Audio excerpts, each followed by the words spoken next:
Okay, hi everybody, how are you? My name is Chris. I'm the Digital Resources Librarian at the LA Metro Transportation Library and Archive. So again, just as a caveat, not a cartographer, but we are working on a mapping project in the library. But I do have experience as a librarian kind of leveraging GIS technologies and tools to uncover and provide better access to cartographic collections and other kind of geospatial collections. But today, I'm talking about the project that we've been working on. It's a mapping geotechnical knowledge in the Metro Library. So I'm going to talk a little bit about the project. I do have the map, so I'll kind of be flipping back and forth between the slides and the map, but I will kind of show off the map. So first of all, why map Metro's geotechnical knowledge? We're a transportation agency, and so the library, the agency goes back to the 1880s, and the library was part of the original part of the organization.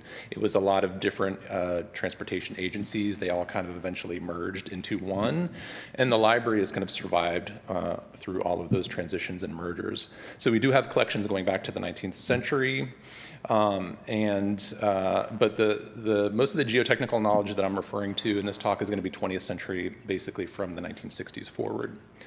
But one of the reasons that we're mapping the geotechnical knowledge is to, once we started talking about this project, we went looking for these reports, and we realized that there were a lot of gaps in cataloging and digitization.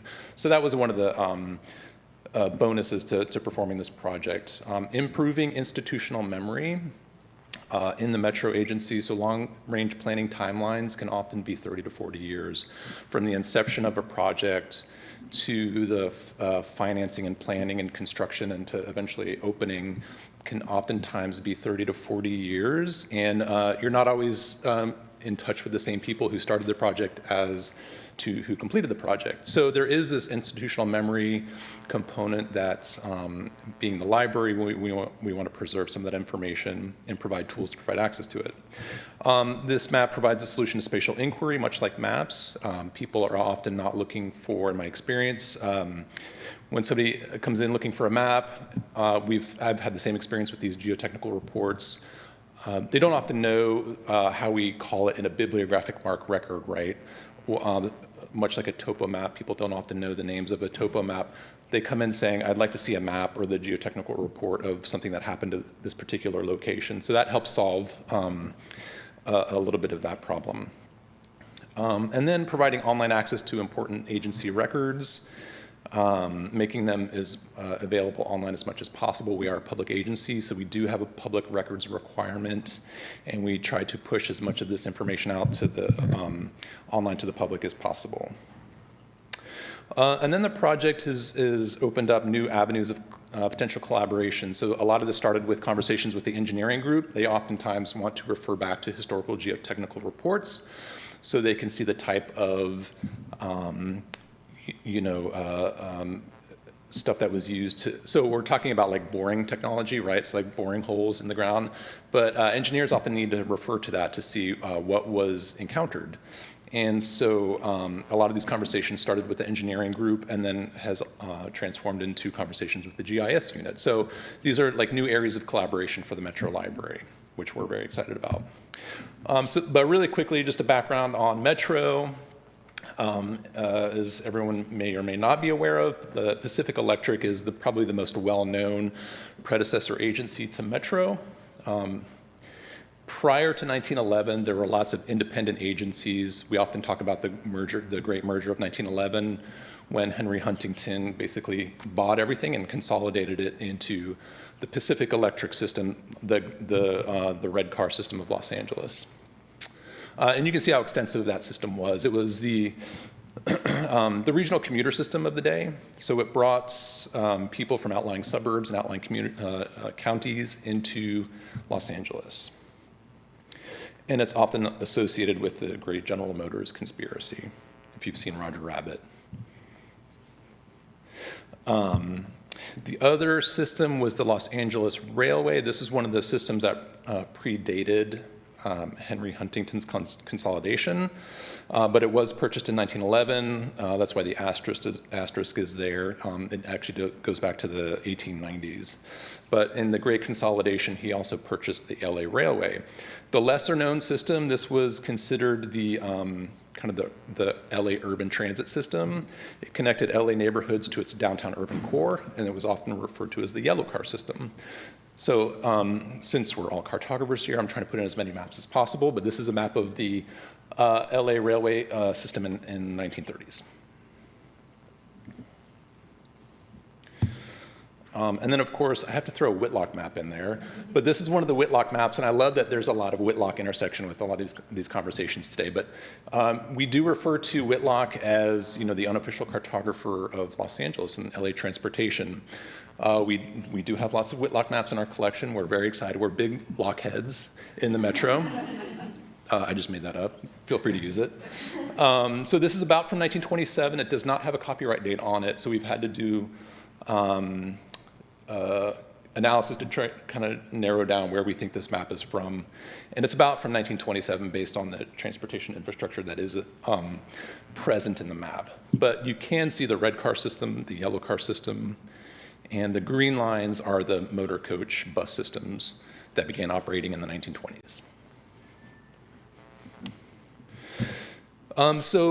After these private systems were eventually consolidated into MTA, this became the first public transportation agency in Los Angeles. It didn't last very long, but it was the agency that really started a lot of the long-range planning in Los Angeles. In 1961, they were authorized to begin long-range planning, and this is what they envisioned would take place in Los Angeles eventually. And it was planned. The plan was called the Backbone Route. So this was like the first original mass transit plan for Los Angeles. The Backbone Route was going to be the subway that kind of went through Los Angeles. And so you can see it from El Monte on the east there, cutting all the way through to Beverly Hills. So the red portion was the underground subway portion. It got to the point where they were starting to do geotechnical work. So this is technically the first geotechnical report we have access to from 1962. And you can see in the Employee News magazine, they were highlighting a lot of the geotechnical work that was already started and underway. The plan fell through. The MTA agency was not structured correctly. So in 1964, I'm not going to go into everything that happened after that, but in 1964, they created a new public agency which was supposed to correct some of the kind of deficiencies that MTA had. They couldn't levy bonds, they couldn't perform eminent domain, so there was kind of some structural deficiencies that ultimately made it not work. So here is the boring logs from that project, the Backbone Route from 1962. And so when we started talking about this project, the first thing I thought was, well, can we map these? Is there any spatial information in these reports? And then we found, yes, that there is. So we can map them. So the log of the drill hole, as you'll see, the way that these looked over the years looks very different. But you can see that these early ones, they just said location, Wilshire, and Gramercy, right? So as far as georeferencing, there were some challenges to figure out, like, how do we georeference this? We're just gonna have to, like, plot some points. But this is a lot of the geotechnical information that you would see in some of this. So they show you how far down they drilled, what they came across, job numbers, surface elevation. So we had to decide, like, what part of this is like bibliographic information that we want to pull out, which part of this is like geospatial information that we want to map. And so this was how the first report looked. And then a lot of the construction and planning, the 80s was kind of a big time for Metro. There was a lot of construction and planning taking place. So we have a lot of different styles, these geotechnical reports. Here's one from 1981. They did a lot of this in the 80s, these kind of little hand-drawn maps, like here's where we drilled right here, 6 feet away from this curb line, which I think is great, and I loved it. And but as you can imagine, georeferencing that was a challenge. Like we were just like, plotting points from Google Maps, grabbing lat lawns. And so it definitely is labor intensive and time consuming. So we did have a wonderful student assistant help us with this project, and she's been great, and she's still helping us work on it. And then there were some other challenges when you see something like this, where they don't actually give you an address or a point, or like a very specific point. They just kind of show you on a map where they drilled. So there is some imprecision in recreating this, but oftentimes you had to go off of these types of reports. In the 90s, they got a little nicer, but still, it's like 3 feet off the curb line. It's like, okay, very precise. And then we had just, sometimes we had to eyeball like how far away 70 feet is from this corner of this intersection. And then in the 2000s, they're starting to be a little more born digital, but we are still seeing some of this information. They actually, they don't do these like log reports anymore. They actually show you how far down they're going at these specific spots.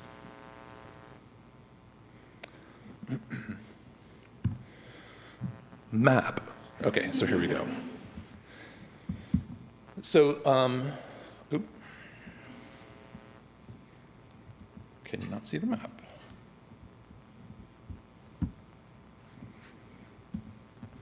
Oh, there we go, okay.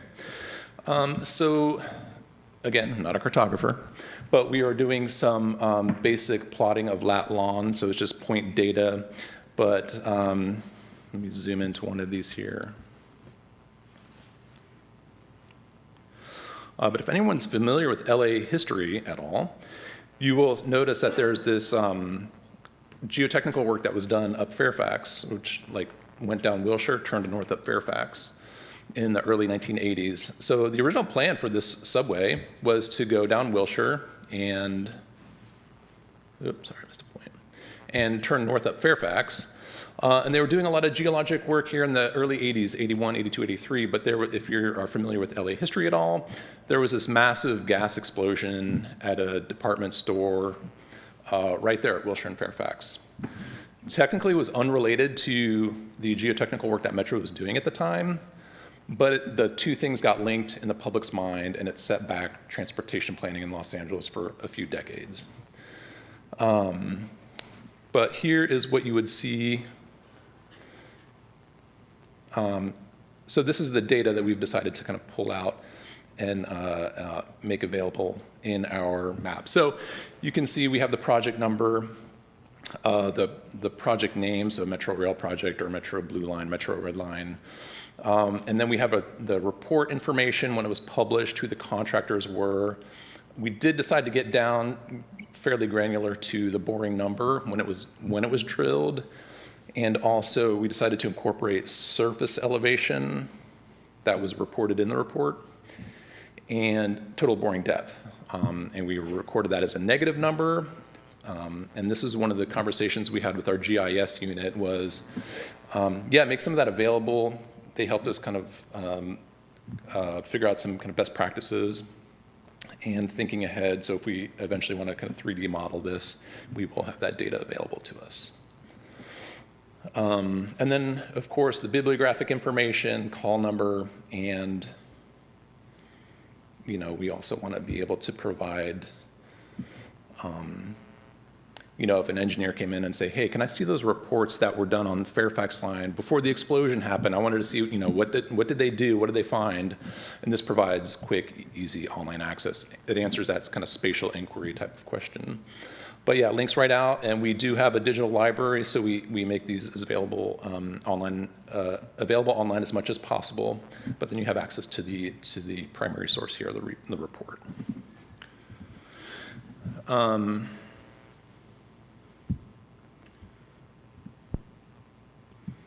So let me just.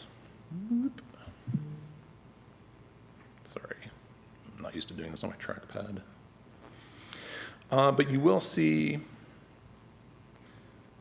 I tried to color coordinate this according to the lines. I don't know. Thank you. I'm just trying to grab another point here. So yeah, you will, again, you'll see quick access to information, and sometimes there are some missing fields. This is a work in progress. We've Of the reports that we've located so far, we've geocoded about half of them. We're still, the other half are in progress. But already we've been finding more in the stacks and in records and in storage. So there's definitely a lot more to be going through. So.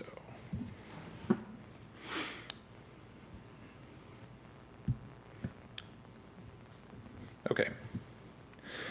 Yeah, so next steps, this is kind of where we're going for next steps, is continue building out this map. It currently has 30 geocoded reports that we just saw on that map. Some of them are projects that have never been realized. So that subway north-south on Fairfax, which is actually is now being considered for a light rail line. The LAX to Palmdale high-speed rail was considered but never realized, and that was when we were planning to build an airport out in the Antelope Valley. There was a plan to build a high-speed rail between the two airports.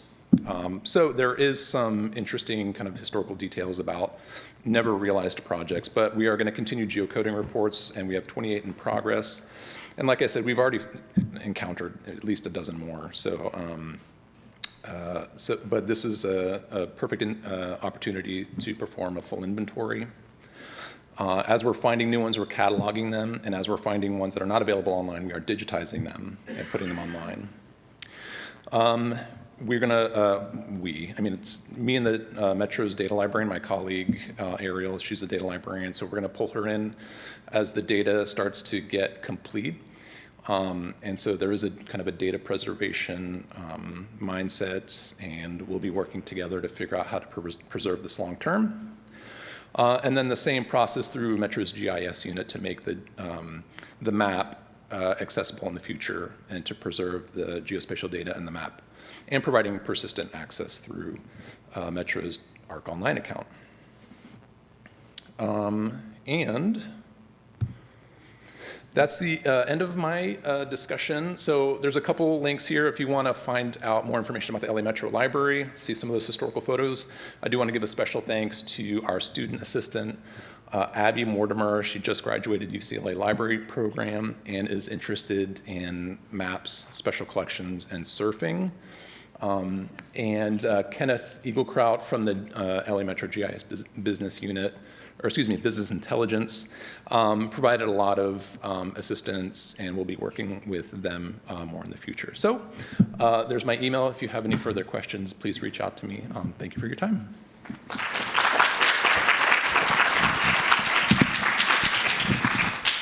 Awesome. We do have time for a couple questions. Yeah. Well, first I wanted to thank you for the presentation. It was really fascinating. Thank you. You're able to tell so many stories just through those maps of how transit evolved. And then maybe kind of wonder about two questions, because you mentioned this is such a source of institutional knowledge at Metro. First, when you get employees at the agency, like looking to access this data, do you find they usually know the stories behind the maps and why the system changed? And then second, I guess, when they don't know the story, the history necessarily, do you find it easy to explain that? Do you have like mechanisms in place, or is that more like a one-on-one conversation? It's a little bit of both. So I find that employees at Metro oftentimes don't even know that we have a library. And so when they discover that there's a library with librarians to help them with their research, they're kind of blown away. So there are some kind of structural problems, letting people know that we're there. We need to be doing more outreach. And a lot of times, newer generation doesn't know. I'm still fairly new to Metro. I've only been there a couple of years, but when like the director of the library, he's been there 30 plus years. And he knows a lot of these stories in his head, and a lot of this information is in his head. And that's one thing we're trying to rectify, is people who have been on these transportation planning projects for 30 plus years.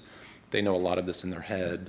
And so we do have a charge to do more kind of institutional knowledge hub information to get a lot of this information out of their head and documented to some degree, right? So, I'm hoping that this is kind of one possible solution, because the people who are are starting these projects are not going to be the same people who complete them, or, you know, when the Olympics come around in a few years, we're going to get a lot of these types of questions, and we're going to need a lot of institutional memory at that point as well. So, you know, we're starting an oral history program to document a lot of this as well. So we're doing a lot of things like that, yeah. So it's a good question, thank you. And a very fundamental question for us. Yeah, hi. This might be a little bit like, I'm not sure all of the things the library does, but so I used to work at LASA in LA, and so in terms of like thinking about houselessness and transportation and also libraries, I'm curious to know if like the Metro Library has been involved in any capacity and kind of dealing with some of the challenges. Involved with LASA? Los Angeles Housing Los Angeles Housing? Association, yeah. Oh, LA HSA. I mean, the library specifically hasn't been involved. I know that the agency-wide, yeah, I mean, it's a top-of-mind issue, housing and unhoused. But, you know, the end of the line stops, like in Santa Monica, Long Beach, tends to be where a lot of unhoused people end up at the end of the night after the lines are closed, and so they are trying to find kind of end-of-line solutions for housing.